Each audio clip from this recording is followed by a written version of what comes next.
Launch Director NTD, our launch team is ready to proceed at this time.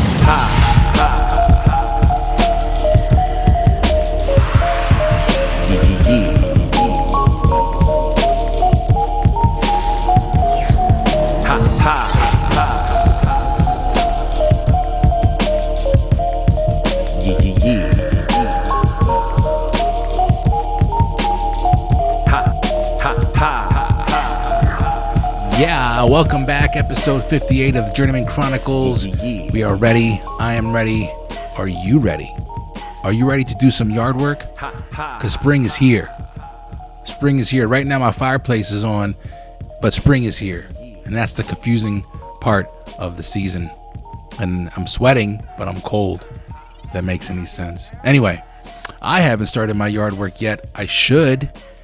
I got to get the lawnmower ready. I got to, do shit with the grass. I got to cut down stuff. Got to get ready to start grilling again. Stuff like that. I'm fortunate enough and blessed enough to have a pool. Got to open that shit up. And I do that all on my own with the help of my brother-in-law because I am not paying for somebody to do it. I YouTubed how to do it so I can do it. And that's my motto.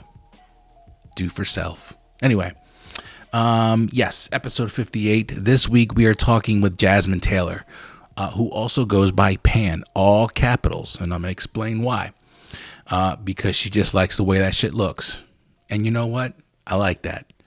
My stage name when I would rap was Flex, and I spelled it P-H-L-E-K-S, all capitals except the E, and I didn't know why. I just liked the way it looked, so I get it. Look, Pan is an artist. Spoken word poet. She raps. She does a lot of singing, but this is deep shit that she's doing. She's not just, she's not doing jingles. And we also get into a lot of other stuff like mental health. We get into her experience with being pregnant and also in a mental health unit. And so what she's doing now is a direct reflection of how she wants to heal from that experience one way or another. And I started following her on social media. That's how I got hip to her. And I'm glad I did because when I reached out to her, she was genuinely authentic in her response. Like she wanted to talk to me on the phone to make sure that, everything was on the up and up, so to speak. And to find out if what I'm doing is legit. Like, I don't blame her. It's not very often that I have to go through a screening process with my guests. It's happened probably once before. I met somebody in person. And I don't mind it. I probably should offer to do that, but I've just never really have had any type of flack or pushback. But nonetheless, I have no problem speaking or meeting up with somebody. And I spoke with Jasmine on the phone. We talked for, maybe about 10 minutes. And she was okay then to do the podcast. And she came over. Great conversation. And so here we are. Episode 58 with Jasmine Taylor. I hope you enjoy this. And I hope you're enjoying the JMC experience, the journey in itself. Because as much as there's a lot of laughs and good times, it's an opportunity for you to meet new people, learn new things, maybe start learning some things about yourself. Self-reflection. That's what I love doing. I love meeting new people and learning things, and I can take a step back and be like, damn, man, like there's nothing really wrong with me. I think along those lines too. Or actually, damn, I really never thought about things like that. I should probably open my horizon, open my mind up a little bit. You know what I mean? Anyway, I try to keep these opening monologues short because I want people to enjoy the interview. But I am the journeyman and I am the host. And this is my brand. Anyway. Let's get right to it. This is episode 58, Jasmine Taylor, coming right at you on the Journeyman Chronicles.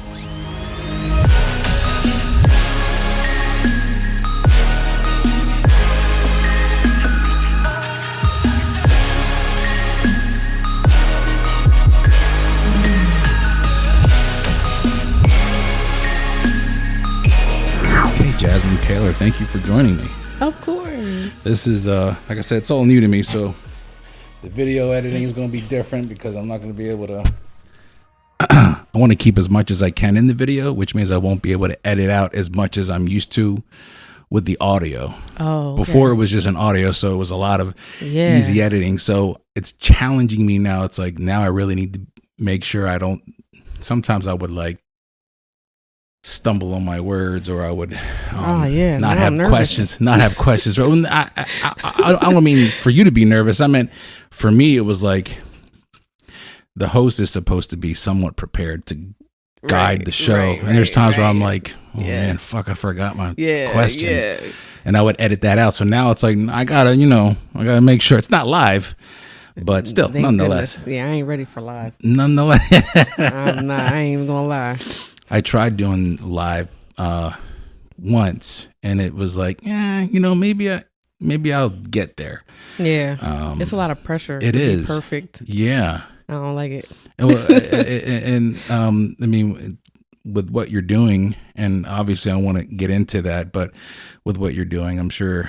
Have you done anything live? Do you perform live? Is that something that you're comfortable with? Yeah. Well, I like performing on stage. Like I like the energy I get on stage from people when they hear me. I feel like it's different than interviews. Okay, yeah. I actually have to, talk you're in control of your creativity, I guess, your element. Right. Yeah, when I'm on stage, I don't even like to talk. A lot of people talk and give intros. I'll just start singing. Yeah. Yeah. Yeah. I got hip to you through Instagram. Okay. I thought it was Facebook, but as I was thinking, I was like, no, it was definitely Instagram.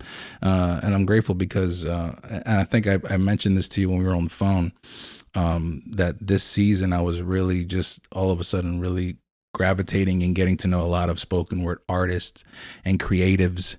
And I feel like the algorithm kind of threw what you were doing in there because I was searching a lot of that. And so when I found out you were local, I was just like, yo, this is dope because you're doing a lot of dope shit. Thank you. And I know one of the things I appreciate is it's a very authentic take on your work. And you pride yourself in that. And that's just in the small window that I'm looking at. So when you were down to do the interview, I was like, word, because obviously I really would like to get to know not only what you're doing, but like, how did you get to where you are? Are you from Lancaster? Are you from this area or no? I'm from York. You're from York. Okay. So you're familiar with central Pennsylvania, so to speak. Yeah. Yep. Born and raised. Yeah. Yeah. How's York? It's York. It's just like Lancaster. Yeah. There's parts like this. Yeah. And then there's the hood. Yeah, absolutely. It's like just like everywhere. Yeah. Yeah. I love I got friends in I don't got a family in York, but I got friends in York. One of the things that I love about York is it does remind me of Lancaster. There's times where I've gone in there because I'm from Lancaster. Okay. I live in Landisville now, but I'm born and raised in Lancaster. And so there's times where, and I'll probably get that in anywhere that I go, but for whatever reason, York is like, I feel like I'm driving in Lanc. So I've always felt comfortable in there. The artist in you, not only are you doing poetry and spoken word, but you're also singing. I mean, you also are performing. You're an artist. So what do you like? What's your bag? Are you more so on the artist, the performing, or are you more so poetry, or does it matter? Well, I would say I'm more on the writing side. I was always a writer. That's where it started. In elementary school, I started, having a journal. Okay. And that was kind of like my outlet for everything. So it started with poetry, just personal stuff, Yeah. And when I was in high school, I took a creative writing class. And my teacher was just blown away, Wow. and she convinced me to major in creative writing in college. What were you writing about that caught her attention? Were you a deep thinker with your words? Thoughts were deep or no? I can't, I didn't feel like it at the time. Yeah. The older I get, I'm just kind of like, okay, I guess not everybody thinks like that. But I know what you mean. It's just normal for me. Yeah. So I feel like I was like the same way when I was a kid. yeah. I thought of things on a different level. It wasn't like I felt like I was better. And there were times where like there were kids that were like in a gifted class. They called it GAT. And I wasn't able to get in that. So I was like, oh, I must not be that gifted. Right. But there were times where I was like, I really think about shit that nobody else really. But why are you worried about that? And I'm like, yeah, but don't you think about, like, I was always that type of person. So I kind of get that vibe from you where you notice that as you got older. So when you were younger, you didn't realize the way you wanted to interact with your life, the words you were using to describe your thoughts in your journals, that didn't stand out to you at a young age. It wasn't until you were older. Right. Yeah. No, I was not interested in performing at all. Wow. All the way through college. I was just, thinking I was going to be an author, just write books or, stuff like the screenplays or whatever. But I didn't even think about performing until like 2 years ago. Really? Yeah. Were you singing before 2 years ago? Like, I did like talent shows and I was in the choir. So it was that's there. about it. Yeah. Yeah. So what was it then that put you on this journey of what you did? Because what I'm seeing, what you're posting is like, this is what I am. This is what I'm doing. Right. You are singing. You are writing. You're vocalizing your joy and your pain through words, through harmony. That doesn't sound like something you just started 2 years ago. It seems like you've been doing it, but no, you're saying that's not the case. Yeah, not. Man, I really don't know. I really don't know. I started writing again like 2020, when the world ended. Yeah, I stopped for a long time, like pretty much right after high school. When I went to college, it was bad. I was bad in college. Who wasn't? Yeah, it was bad. But right after I was 6 months pregnant when I graduated college. Gotcha. Got married, moved in with my husband, had my daughter, and got pregnant again right after that. I was in the mental health unit. That's where I was pregnant, in the mental health unit with my second daughter. I was on suicide watch. Gotcha. And on a whole bunch of different medications, seeing all these psychiatrists and a whole bunch of stuff. And I got back into writing. That's when I got back into writing in the mental health unit. Okay. And I started writing poetry, and I wrote my first song in there. Well, in the mental health unit. Yeah. Well, and when I got out, I was, I felt like that's what was the one thing that was just for me. That the one thing I had to find something that was gonna keep me here, that was outside of anything and everybody else. You felt like that was grounding you and saving you. Right. Yeah. It was what I needed to find that again so I could find purpose, just within me, and that wasn't connected to anything else, like my kids, of course, Yeah, but yeah, I get it. Yeah. So when I got out, I was just like, okay, I'm not going back. And I made a lot of lifestyle changes, and I was writing a lot. I wrote something that came out like a rap, and I was like, I guess I rap now. Yeah, because you're also rapping too, and it's dope. It's not like oh wow, she sings and now she's trying to rap. I genuinely felt like you've been doing. Yeah, I mean I enjoy listening to it. Yeah. When you brought up the mental health unit, and are you okay with talking about that or no? Okay, so how did this come about? Because you quickly mentioned that you were pregnant while you were in the mental health unit. Mm-hmm. Well, I think it was about 3-4 months after I had my first daughter is when I started going, like, I was just like, okay, something wrong. And I went into the mental health unit the first time for a week. I got out and found out I was pregnant again. And I was still having problems, and they wanted me to go back into the hospital, and they kept me there for a month while I was pregnant with my second daughter, and had me on medication the whole time I was pregnant. Oh wow. Yeah. And that was on, I mean, you're on medication for what? Do you mind me asking what exactly were you experiencing? Yeah, depression and anxiety is where I was diagnosed with a whole bunch of different it just kept changing. You know how it goes. So I don't really like the labels, but that's what they said, you know. Yeah. I think the last thing I was diagnosed with was bipolar depression, major depressive disorder, and anxiety. And I was suicidal. So that was what they were really worried about, that I would. They knew you were pregnant? Mm-hmm. So was there concern on your part about the medication you were taking while being pregnant, or? They said it was the safest. It was the safest one to take while pregnant. It's something I never really thought about, and I had a brief experience in a mental health unit. I don't know if that's what it was called, but I had a moment in my life, and I was going to attempt suicide, but I knew I wasn't going to, but I was like on the brink of it. Okay.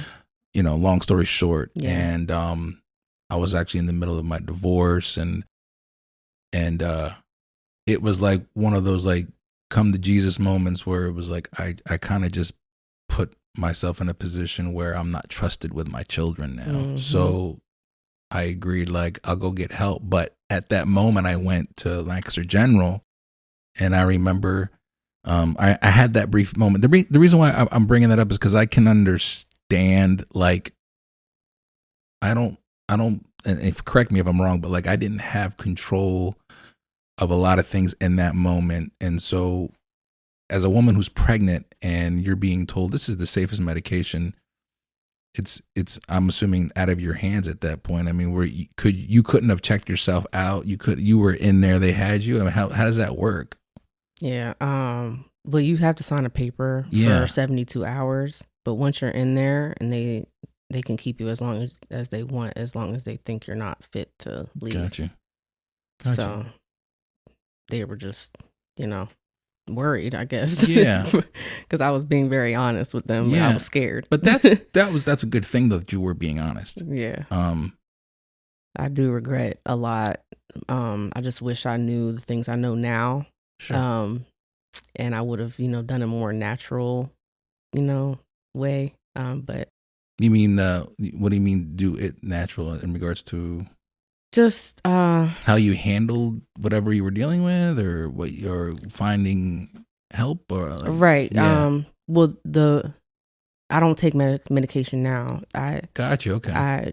Once I got out the hospital, I wanted to figure out a way to get off medication and try to heal naturally. So I started changing my diet, and just once I started on that, just changing my diet, I went down the rabbit hole in this. Okay. And that's why, I said I made a lot of lifestyle changes. Yeah. So that's what I mean more. I wish my lifestyle was like it is now back then. Gotcha. I would have did a lot of things differently. But I mean, of course, I believe everything happens for a reason. It does. I don't think you don't have the information. Yeah. You didn't have the information then that you have now. Yeah. Yeah. I guess the recognizing that there's something that needs to be addressed and you wanting to address it more naturally speaks volumes, because you were still addressing it. Yeah. You see what I'm saying? It wasn't like you kind of just like swept it under the rug, like it is what it is. Yeah. And you have 2 children, 2 girls, forgive me. Yes. So you obviously took it upon yourself, which is a dope thing. That's pretty damn cool. Thanks. And I say that like genuinely because I had to get my shit together, and I did. So I understand like that it's time to figure this out. Yeah. So I commend you. The writing and the performing and that is what that transpired from this experience, is what you're telling me. That so your music and your content and what you're discussing is very deep. Mm-hmm. That's just how it's going to consistently be? Is that how, do you listen to all kind of music, but when it comes to your shit, you're like, this is where I'm at?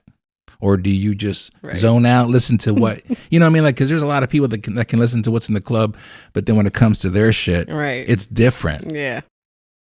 So I actually do have a lot of songs that are like, more turn up songs. Okay, there you go. But I just didn't put it out there because I kind of go with how I feel and where I'm at in the moment. Okay. I'm kind of growing with my music. I feel like whatever I put out is what it is right now, and I'm just at this healing. I'm at this deep healing stage right now, and I don't feel like I can get on stage and be hyped. Yeah. And be, and do those turn up songs. Like it comes out because I do, like, I like it, you know, I like that music, but, and I'm a writer, so I can write it, you know. But for me to actually get on stage and be that I'm just not there yet. Yeah. Do you think are you open to it one day, or is it? Oh yeah. Yeah. Oh yeah. Yeah. I feel like it's coming, I still feel like I have a while yet to go though. That's cool. Yeah. That's cool. Can we talk about your name, Pan? Yes. Where does that come from? Because I wasn't sure how to address you, and then I figured I'll say Jasmine because it says it on social media. But do you go by Pan? Do you go by Jasmine? Yeah. Both. Yes. Okay. Yeah. I say Pan is my stage name, so but I am, I'm also, business, Gotcha. It is what it is. But Pan, I was struggling to find a stage name, and I was doing I had a whole list, like doing all this research, and I started getting into prefixes and suffixes, and I was looking up the meanings to them, and I came across Pan. Yeah. And it's for all, like pandemic. It affects all of us, Yeah, so that one really stuck because I just felt like that's kind of like wrapped up my whole thing, Gotcha. Kind of wrapped up everything that I'm trying to portray as an artist, Gotcha. Trying to connect people. Yeah. Everyone. I feel like everybody can be connected in some way. Especially through music. Right. Yeah. And there's so many different aspects to it. Like, Peter Pan. I love the story of Peter Pan, and that's the first thing I thought of was Peter Pan. I wasn't sure if it was a play on that at all. Yes. Yeah. Yeah. Because just the way we created adults to be, Yeah. It's just ridiculous at this point. And I just feel like we could learn a lot from kids, for real. So that's a big part of who I am. Also, there's a Greek god named Pan, and it's the god of nature and music. Wow. Yeah, I thought that was really interesting. Yeah. I actually found out after I decided on Pan. That was my next question. Yeah. So that's pretty coincidental in a way that it was very big confirmation for me. Yeah. Yeah. Yeah. So yeah, at that point I fell in love with the name. Okay. Yeah. So it's when you put your music out or when you're performing, that is the name you go by. You don't go by Jasmine Pan Taylor or Yeah, just Pan. Just Pan. And I like all caps too. Yeah. I don't know why. I just think it looked better. I like it. I'm a big. I like names. How do I say this? I love the story or the meaning behind a name. I'm not a big fan when people are like, "Oh, I'm gonna name, I love this jewelry, so I'm gonna name my kid Gold or So Pan or a unique names that have like a meaning. Yeah. I love learning things like that because so usually they're passed down by generations or there's folklore, if you want to call it that, or like you just discovered like the Greek god, like that's a rabbit hole that you could probably like just dissecting the name Pan. Do you get deep? When this goes back to thinking deeply, and as a young child, you probably did that a lot. When it comes to things like that, you're putting thought into obviously your name, but like, do you like going deep into everything that you do and things that you learn in life? Because I get that vibe that you are very like, I want more information. I'm not a surface person. Yeah, it's pretty annoying, honestly. It's Like, at least you admit it. I mean, I admit it too. It's so annoying, and I know people get annoyed, and I'm just like, okay, and like seriously, I've learned to like I have to let things go sometimes. I just can't. Like, I'm just like, okay, I can't do that. Like, let me turn my focus back. Like, I'm not doing that. I'm doing this. So I need to dig into this, not that. Yeah. Yeah. Give me an example. I'm curious. An example of like when people go get it. People are getting annoyed. Like, people get annoyed by something. Nobody's ever said that. But. Okay. Because sometimes I get a little fixated. I'll get very fixated on things. Yeah. And then like I get annoyed when people can't appreciate something like I do, and I have to learn to dial it back. Like, I'll give you an example. Like, when I was asking for an example, here's my example, and maybe you can relate. Okay. So, like, if I'm watching a movie, whether it's a movie I've watched already or it's something that I haven't seen, but I'm interested, I really want people to appreciate the movie the same way I'm appreciating it. Yeah. And I get really pissed off if, like, people are talking, and I'm like, yo, you're missing it. You're missing it. Like, or they ask questions, and I'm like, yeah, but you're missing it. Like, this is... Like, but did you see what happened? Right. I'm the same way with music. I'm the same way with like books. And then there's times where, like, with my kids, especially my two oldest, I'm like, yo, you don't understand. Like, this is a great story. And they're like, I'm like, yeah, but, and I'm like, yeah, there's this goes back to when I was a kid, and I realized there's things about me that's a little different than all the other kids in my class. I like dissecting, looking into things. I'll ponder about something after I've watched it or read it. Like, maybe even this interview, like, I'll sit and I'll vibe. I'll be at work and I'll be like, man, that was a really dope. I'll probably Google the Greek god Pan. You know, like, I'll start. So I bring that up because I got that same vibe from you, and I wasn't sure if that's it is. Okay. For me, it's a little different. It's more like when people come to me with a problem or something, you know, and they're venting, you know, and I'm digging. I'm gonna go straight, you know, to the bottom, you know, go to the root. Okay, like, let's go to you want to fix the problem, got to go to the root of the problem. Let's dig. I'm gonna start asking questions, like uncomfortable questions. Yeah. And sometimes people get off topic. I'm like, all right, but this is what I asked you. This is the question was. So that I feel like a lot of people kind of get frustrated, I guess, because it's, you know, stuff that people don't really want to dig into yet. Yeah. And that's fine. Yeah. But don't cut. I'm not the right one. They want a quick fix. Yeah, nah. A suggestion that's a quick fix. Yeah. And you're like, or somebody just sit and listen. I ain't it. Yeah. Like, I might have to tell you that you're coming at your face and you don't want to hear it, but. Yeah. And, you know, that's where I'm at.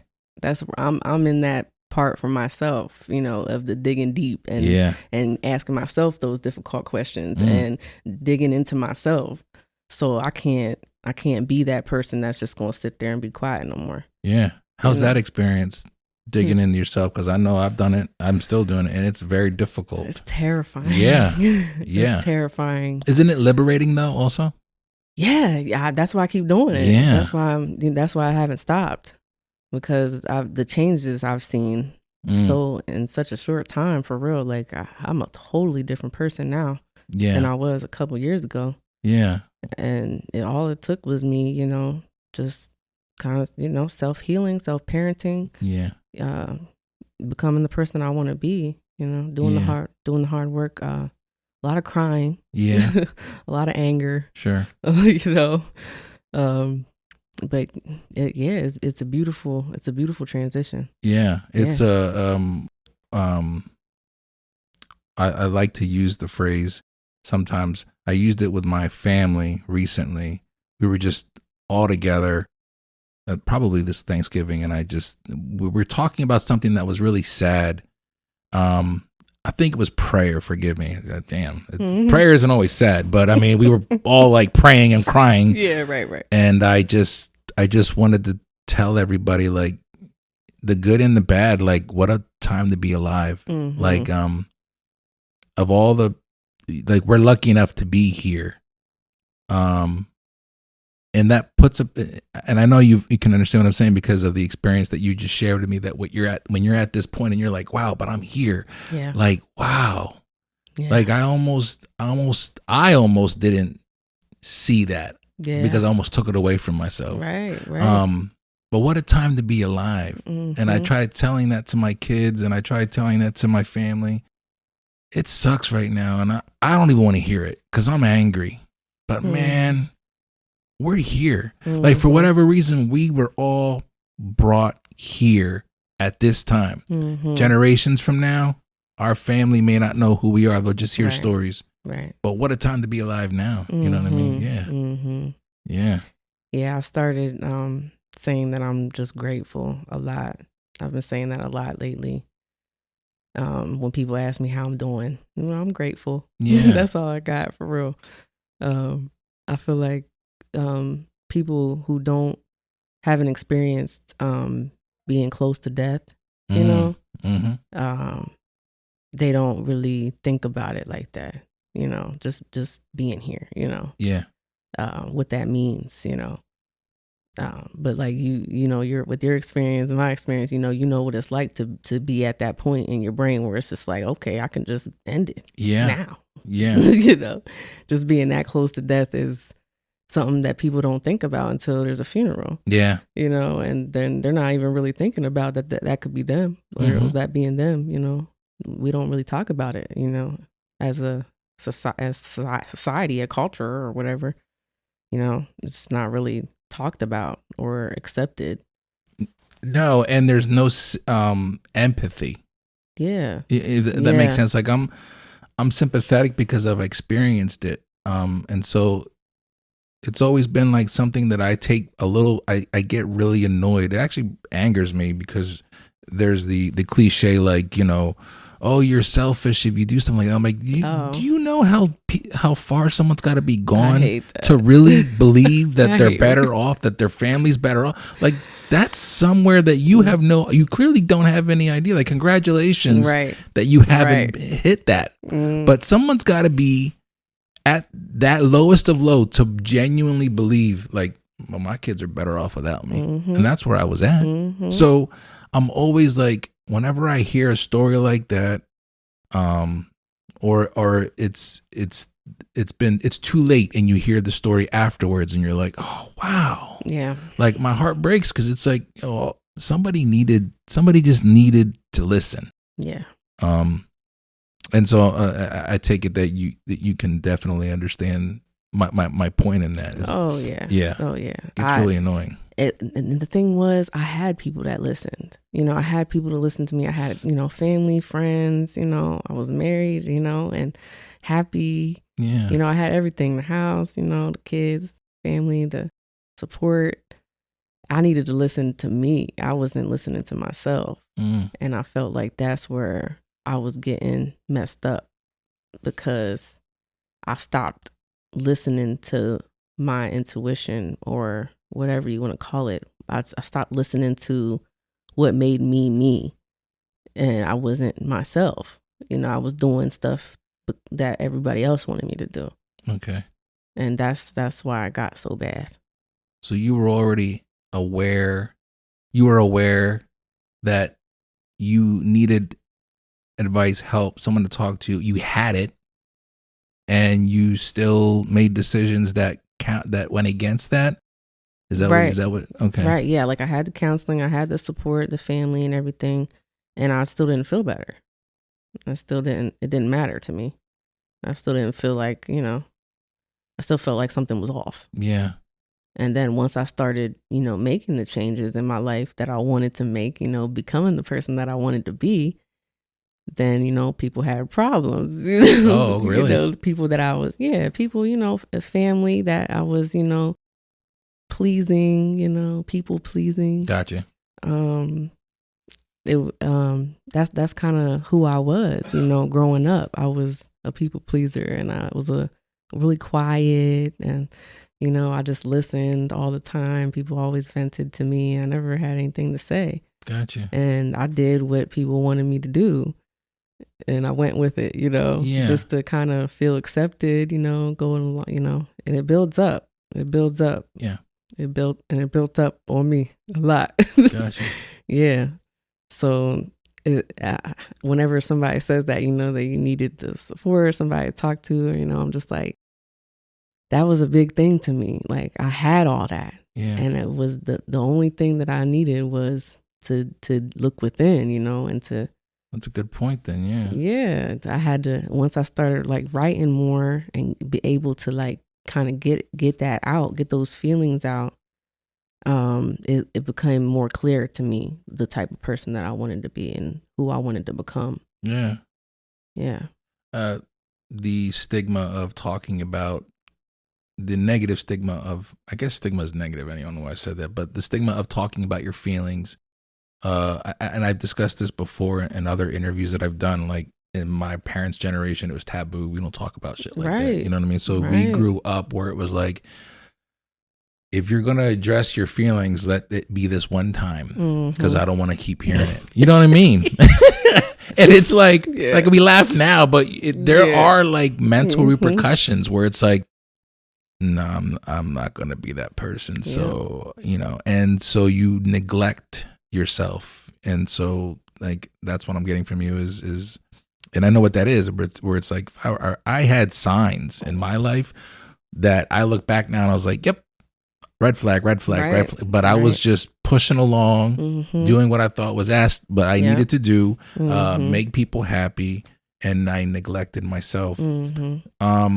We briefly, and if you're comfortable, I'd like to, but if you don't, that's cool. We briefly talked about your children. You have 2 little girls. Yes. So can we talk about motherhood? Sure. Can we talk? Yeah. So tell me, you don't have to mention their names, but how does this being a mother affect the music and the writing that you write, that you make?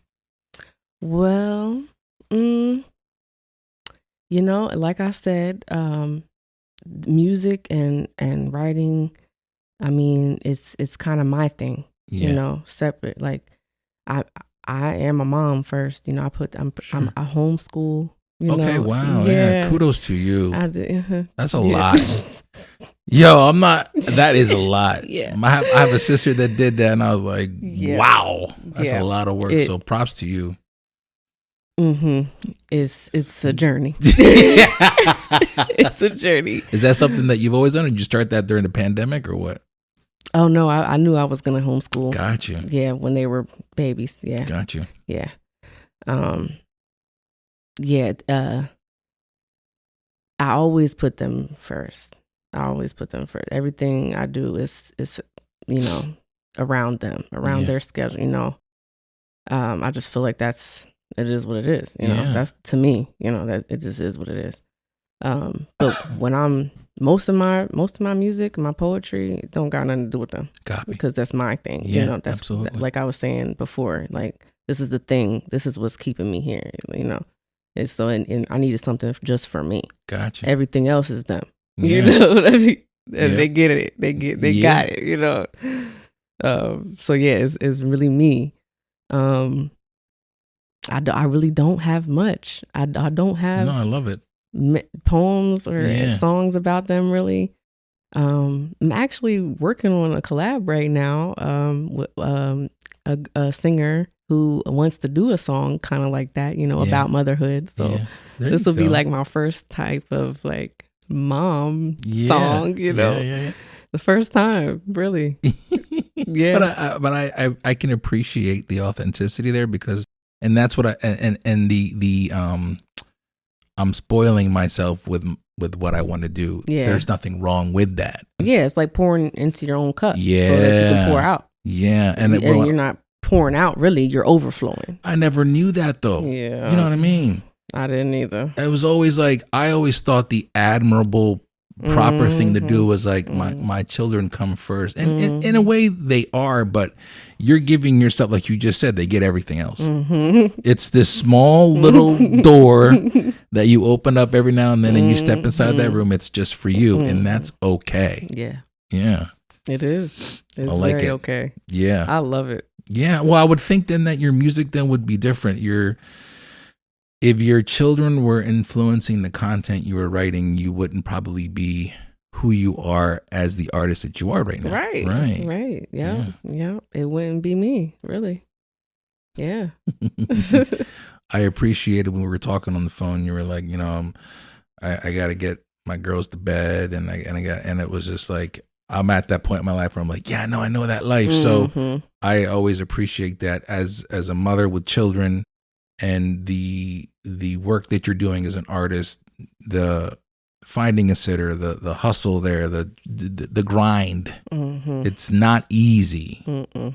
So as much as you're giving yourself that door, it's not easy to find time to go in. You see what I'm saying? Yeah. So can we talk about that for a little bit? Well, I mean, it's a lot of pressure. Yeah. I've been dealing with, for some reason, the whole industry thing and the social media, how everybody else is doing, their thing. You're supposed to keep up content and always pushing. And I'm just like, you know what? I'm just going to do it my way because I don't got time. I don't got time for that. And whatever happens, happens. And I mean, that's the way I've been doing it. And I gotten this far, and I don't plan on changing that. Yeah. It's not easy. It's not. It's not. It's way too much pressure. And anytime I feel like I'm being taken out of why I started doing it in the first place, for a reason to live, anytime I feel like it's taking me to that mindset where I don't like it. Yeah. Or I don't feel like it's giving me that, that reason, I'll stop. There you go. I'll stop. I don't pressure myself to put anything out. I barely post. And I do still feel a little, shameful, I guess, that I'm not doing the things that all the other artists are doing, I'm not pushing anything. I'm not posting every day. It's a give and take. Yeah. Because one day you're feeling like, I can't do it. I'm the hell with it. And then you're like you just said, you feel like guilty where you're like, fuck, I probably should have posted the 10 things that they tell you to. Right. You know what I mean? Because the algorithm changes. Man, I don't even want to talk about I don't even talk about algorithms. I don't want to talk about, I can't even say what? No. Algorithm. I'm researching this shit. It's always something. And I'm just like, okay, y'all go ahead. I'm going to just do me. Yeah. Just do me. Yeah. Because I can't keep up. I can't keep up.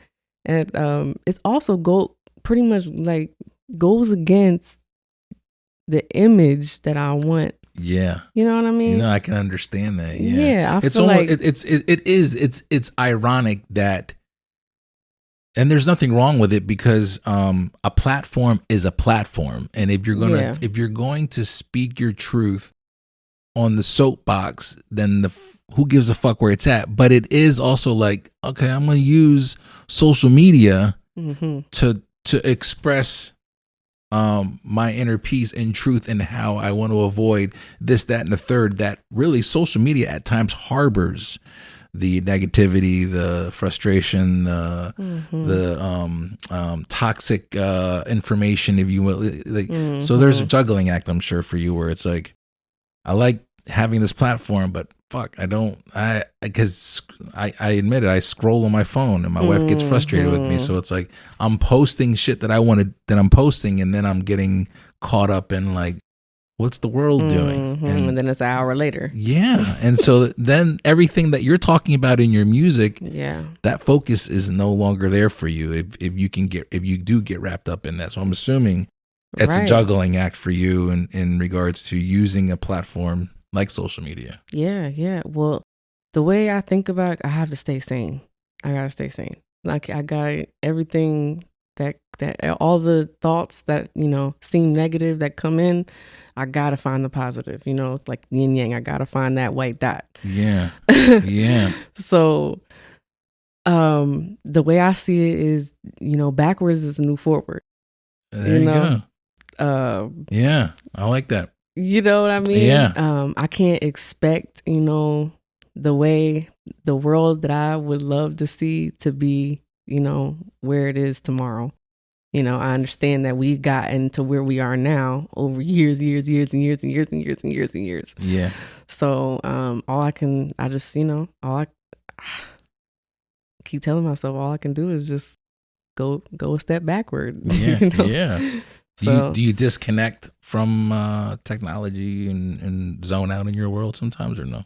oh yeah, I got to, yeah. I mean, I'll just leave my phone in my room sometimes, and do whatever. And I mean, I don't really watch TV much. Okay. We actually just got a little. My grandma gave me a little TV, and it's just for DVDs only. There you go. So I don't need.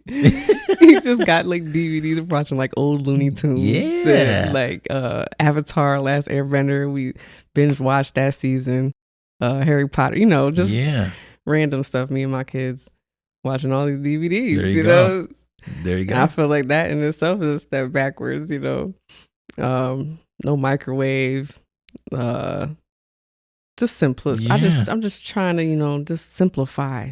Do you enjoy that? I do. Yeah. It's comforting to me. It is. That goes back to the liberating comment that I made before. It was just like, I don't gotta worry about shit. This is easy. This is simple. Yeah. I'm a simple man, so I understand. Where there's times where I'm just like, I couldn't stay in a cabin because I don't know if I could do it, but I do like the simplicity of I ain't gotta worry about shit. This is I'm in my own world. Right. So See, I dig it. That's like goals for me. Like, a cabin. I want the land. Oh, the land. The land, and I want me a little hut. Yeah. Yeah. I want to, grow my own food. There you go. Yes, I want to be really, self-sufficient and just simple life. Connected with nature. Are you into that? Yeah. Feet in the soil type shit. Yeah, I love that. Oh yeah. Me and my kids, we love going hiking and stuff. Oh, cool. And, walking barefoot in the creek and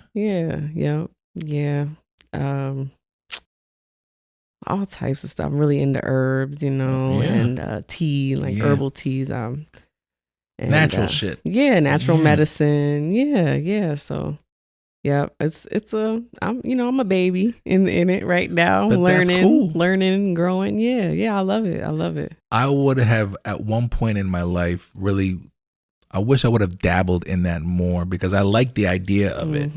I will say one of the things that I'm proud of that I've gotten into is I've gotten a bit of a green thumb. So like right now I'm jonesing to get out there and get shit ready outside and get my plants ready and get, and my wife and I enjoy that. And so I've been taking like the last couple years, I don't know what it is, but it's just like, that's just been like my happy place. And I remember when I was in my dark time, I never got excited when the spring and summer came, but I knew I was always sad and depressed during the winter.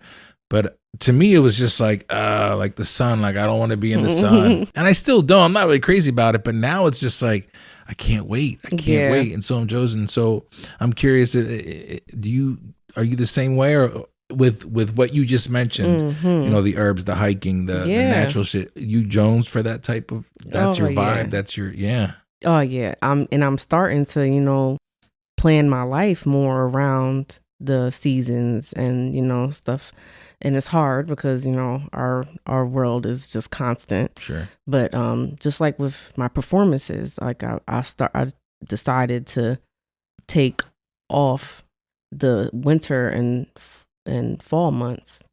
And so now I'm only performing April through September. Okay. So that was a big change for me. And it feels good, and I feel like the fall and winter months should be more restful. Yeah. It makes sense, and even, the moon cycle, You pay attention to that shit? Yeah. Especially as a woman, Yeah. It's just, it makes a difference. It does. And I can, it's better understand my body, better understand myself by researching natural things. Yeah. And it's only natural for us to get excited for spring and to be interested in plants because they're kin, Absolutely. So it's beautiful. It's a beautiful I even thing. talk to my plants. Like I believe in that. I believe in the frequency, the energy, and I'll listen to NPR and I'll listen to stories of like what plants do. Yeah. Like, and it just like blows me away. So like, yes. My father passed away at the end of December, and we were sent this by family. Oh, okay. And so I put this in the pot because we had something else in there and it died. So I saved the pot. So I got the perfect pot for it. And then my wife's like, that's I can't remember the name of it now. Damn it. I'm horrible with names. Something lily, or it's a sad lily or something. Okay. Or weeping. So I can't remember now. Someone's laughing at me. But she's like, all you gotta do is just keep it watered. It can thrive on it. It doesn't need a lot of sunlight. It just, and you're usually gifted these for like sympathy. So I put water in every now and then. I talk to her and I just, I check the leaf and I'm like, yeah, if you would have told me I was doing this when I was 18 years old, I would have laughed. But it's like funny how the older you get, the more in tune with, and I feel like for me, it's because when I was younger, 30 and 40 years was forever from now. And now I'm 44 and I'm like, I don't got a lot of time left on this earth. Like, God willing, I got another, 40 years. Yeah. But everything now is in a smaller vacuum. So it means just a little bit more to me. Yeah. And so I'm starting to like really take in, you know what I mean? Do you do the same thing? More. Yeah.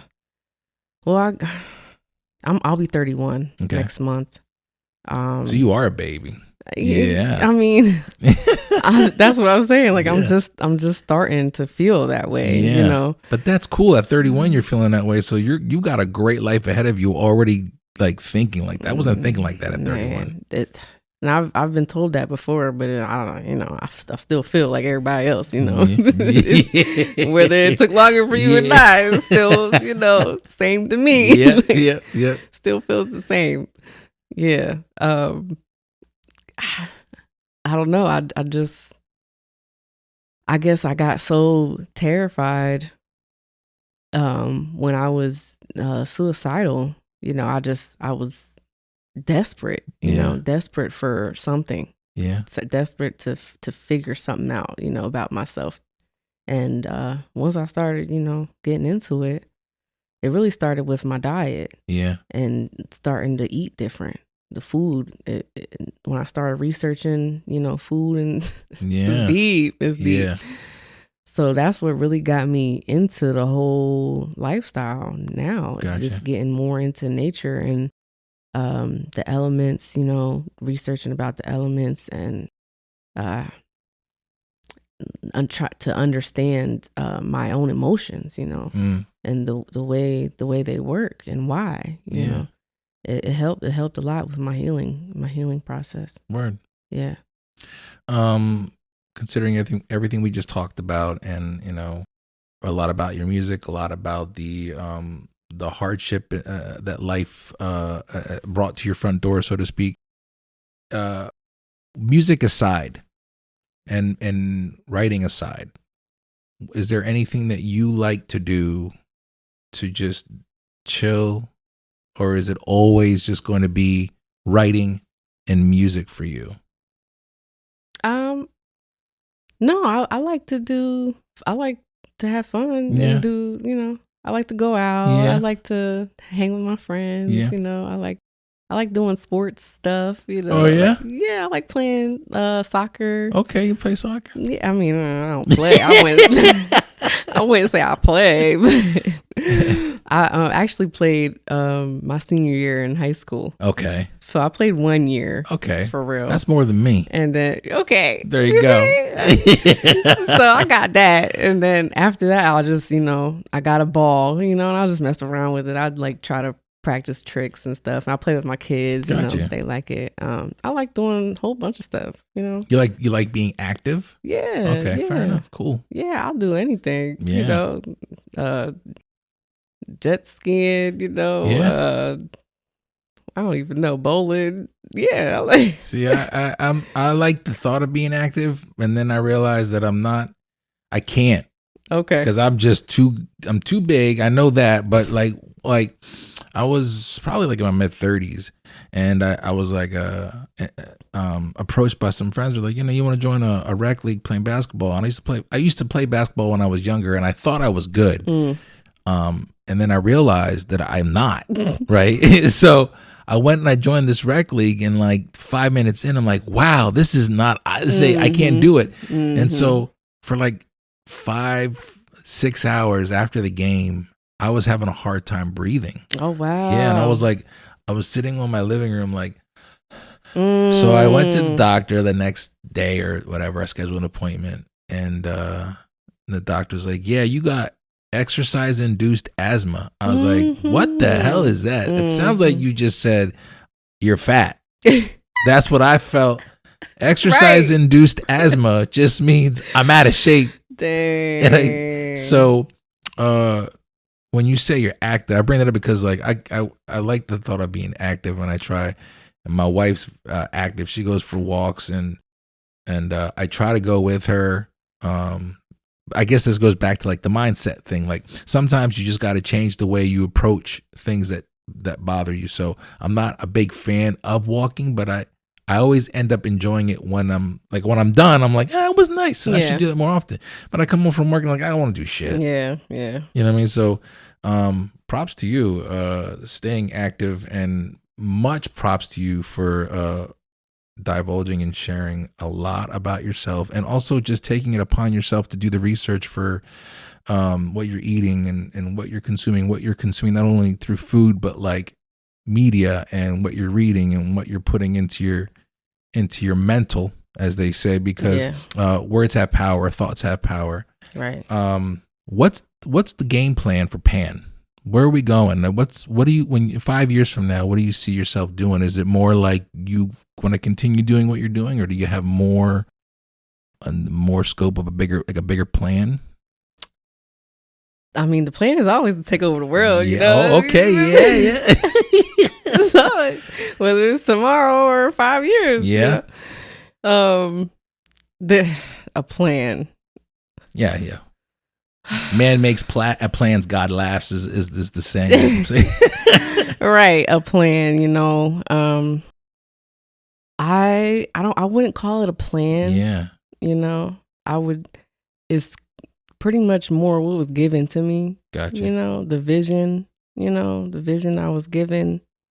I don't know when it's gonna happen, but I mean, I feel it. 5 years from now, I'm still gonna be homeschooling. You know, I know that for sure. I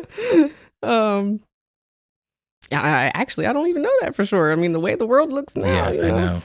We could just be, you know, we could all be homeschooling. We could hello. Sheesh. Or I'm gonna have to hit you up for some tips. It probably wouldn't even be homeschooling.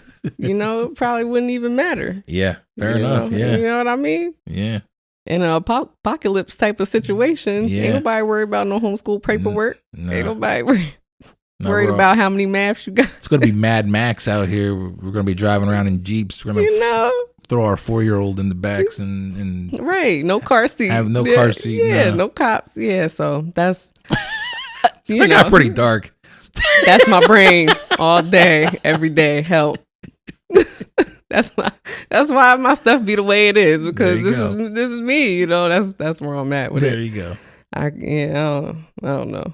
So the game plan, if you don't want to call it a plan, the vision, you want to keep pursuing the vision. Yeah, the vision is land. Yeah, and I like it. Yeah, the vision is land, and anywhere specific, or are you just open to wherever? Anywhere, everywhere. Yeah. All places. Oh, there you go. So we're talking about multiple spots. It's land. I like it. I mean, if you touching the world, you need a space all around. Oh, fair enough. I don't know. That's just the way I was thinking. Can't be doing Airbnbs all the time. And eventually you got to get your own. Yeah. Why not just have land all over the world? I like it. You know? Yeah. I think that would be dope. Yeah. So that's the vision. Land, performing, touring. Yeah. You see all that, right? Yeah. I love it. Oh, that would be dope. You know, if you just buy some land, have a big old festival. There you go. Big old music festival on my land. Like a Coachella at Pans. Bring your tents. There you go. I like it. See what we just did there? You feel me? I don't want any royalty. That's all you. I don't want nothing. That's all Pan. You can do a live podcast at the Yeah. festival. Okay. Well, now you intrigued me. There you go.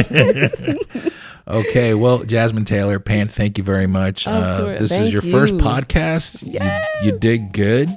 Thanks. I'm grateful. One of the things I'm appreciating, and I am grateful because I know it's not easy, but I'm just been blessed but people like yourself who don't know me, and I hit them up and I'm like, hey, and you were down. So thank you so much. I appreciate it. I can't wait to share your story. Man, I appreciate you. I appreciate you. You have no idea. Absolutely. This was a great experience. Great. Yeah. Well, that's it. Thank you. Thank you. All right.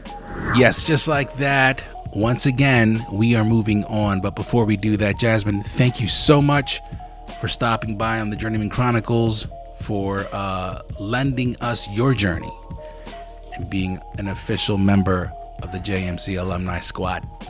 I hope you enjoyed this interview when you see it, when you listen to it. I wish you nothing but success, because self-health, mental health, believing in yourself, trying to heal yourself, take care of yourself, that shit's important. And I commend you for taking the steps that you have taken to succeed in that. And when it comes to your music, I wish you nothing but success with that as well. You have a gift. Keep speaking your truth. Listen, for everybody else, hope you enjoyed it, but I gotta go.